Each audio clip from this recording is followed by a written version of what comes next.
sais très bien pourquoi vous ne fouillez pas. Vous êtes directement un hypocrite. Non, je vais vous répondre direct. Vous ne fouillez pas parce que c'est Philippe de Villiers. Il est estampillé à droite. Voilà, tout simplement. Ce que j'allais vous dire. Bah oui. Le pass culture, c'est de gauche, et j'assume. Et Philippe de Villiers, c'est de droite. Alors, fait payer des impôts que aux gens de gauche. Alors, Bien sûr, mais je vous donne mon avis. Non, mais c'est non, on fait pas payer les gens de droite. Et juste sur le pass culture, vous me dites on s'en fout du pass culture. Je suis tout à fait d'accord avec vous, on s'en fout complètement. Vous savez combien ça coûte? 240 millions d'euros. Je vais les mettre dans l'hôpital, dans la police, pour faire des pass culture. c'est ça, c'est une énorme connerie. Eh bien, une trente de vie médiatique française, c'est-à-dire que la culture, c'est à gauche.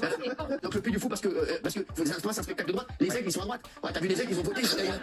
C'est des grands ennuis. Tu as un problème avec les racines chrétiennes de la France. Donc le pass culture qui est un truc annuel, on donne, je crois que c'est 500 balles par jeune pour accéder à la culture. Alors je crois que c'est très large, hein. Ça peut être des bibliothèques, des musées, ou alors, quoi que je crois que les musées c'est gratuit de toute façon pour les jeunes, ou même le cinéma, enfin voilà, c'est quand même un truc assez large. Dans l'idée, pourquoi pas. Après, c'est vrai que dans la situation actuelle dans laquelle on est, je ne sais pas si c'est vraiment nécessaire. Comme ça c'est bien, on serait un peu avec du fric, où tout roulerait bien, franchement c'est super, c'est top. Mais, je veux dire, moi j'ai pas vécu avec le pass culture, je suis pas traumatisé pour autant, donc voilà, je pense que c'est un plus, mais c'est pas nécessaire. Et en plus, vu le budget que ça coûte, je pense que oui, il y a moyen de faire des économies.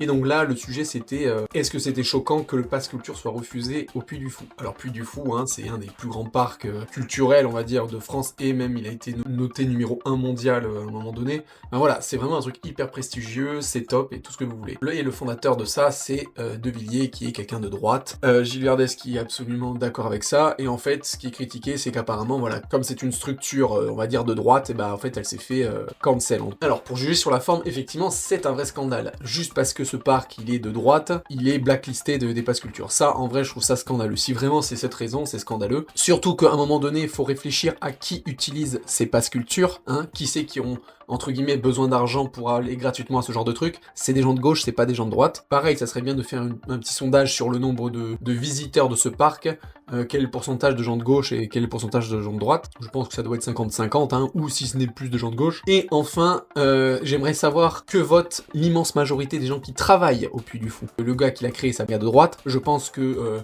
tous les comédiens, les artistes et compagnie qui travaillent dessus, je pense que la majorité vote de gauche. Ou en tout cas en une idéologie de gauche. Donc en fait, c'est vraiment débile, quoi, comme mesure. Ensuite, sur le fond, je suis pas forcément choqué parce que... alors apparemment, il me semble, hein, que les parcs comme Astérix, Disneyland et compagnie, ça ne fait pas partie des pass culture. Si c'est le cas, bah je suis pas choqué. En gros, pour moi, le Puy du Fou, je le mets avec les autres parcs. C'est fun et tout ça, c'est du beau spectacle, et même vraiment en qualité je trouve que c'est même mieux, hein, c'est vraiment, voilà, il y a des gens qui travaillent dessus, c'est vraiment chapeau à ce parc. Mais voilà, le rentrer dans le truc culture, pour moi c'est plus du divertissement que de la culture. Donc voilà, en fait moi c'est juste pour ça, de me dire ouais, pas trop grave si ça fait pas partie du pass culture. Mais apparemment il y a vraiment un débat sur le fait que le fondateur est de droite, et ça par contre c'est dégueulasse. Pass culture, pardon, c'est quand même la vaste arnaque du siècle. Hein. Bien sûr. Ce truc coûte 324 millions d'euros, ça emploie 176 fonctionnaires, hein, quand même. 176. Le patron de la société Pass Culture, qui est détenu 80% par l'État et 20% par la Caisse des dépôts et consignations, est payé 170 000 euros par an. Il y a Bartholomé, le député de la Creuse, qui dit j'étais en commission au moment de la séquence du Pass Culture. Le Pass Culture, c'est 175 salariés, et ils sont rue de la Boétie, dans le 8e arrondissement. Plus la renaissance de Paris, je peux vous dire qu'ils sont là. On a demandé pourquoi, le directeur a répondu que finalement le 8e c'était moins cher par rapport au sentier. Non mais c'est. Non mais les mecs. Pas sortir de Paris, hein. La société des Pass Culture a refusé au motif qu'il s'agissait d'un parc d'attractions. Okay. Donc en juin 2024, en juin 2024, à nouveau le Puy réitère sa demande avec un argumentaire justifiant qu'il relève du spectacle vivant.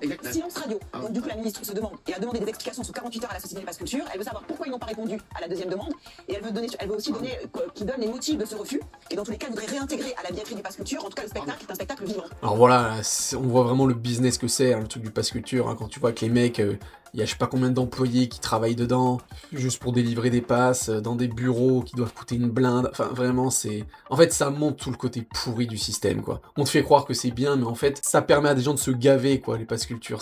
On fait plaisir aux Français, tenez, vous avez le droit à 500 balles, mais en fin de compte c'est pour une minorité de gens qui se gavent derrière, c'est vraiment pitoyable. Et ce que a l'air de dire Géraldine Maillet, c'est que apparemment les parcs d'attractions ne sont pas compris dedans, c'est l'excuse qui fait qu'ils ne rentrent pas, mais apparemment comme c'est un spectacle vivant, à savoir que à l'inverse de Disneyland ou Astérix où c'est juste des manèges, bah là le Puy du Fou, c'est vrai que sur le coup c'est quand même un peu différent, c'est vraiment des gens, des artistes, des comédiens et tout ça qui sont payés pour faire le show face à d'autres gens, donc c'est encore un autre truc. Donc c'est vrai que si d'autres structures qui font des choses comme ça, où il y a des gens qui se mettent en scène, si ça fait partie des pass culture, dans ce cas-là le Puy du Fou doit l'être aussi. Et apparemment ça a l'air d'être le cas, parce que bizarrement ils ont pas de réponse suite à cette demande. Voilà, pour conclure, le Puy du Fou c'est un parc exceptionnel, c'est vraiment super. Qu'il soit banni du pass culture, ça a l'air d'être très politique, et dans ce cas c'est dégueulasse. Si ce n'est pas d'un point de vue politique, je ne suis pas forcément choqué. Et de toute façon, le pass culture, je pense que c'est optionnel et on n'en a pas besoin aujourd'hui.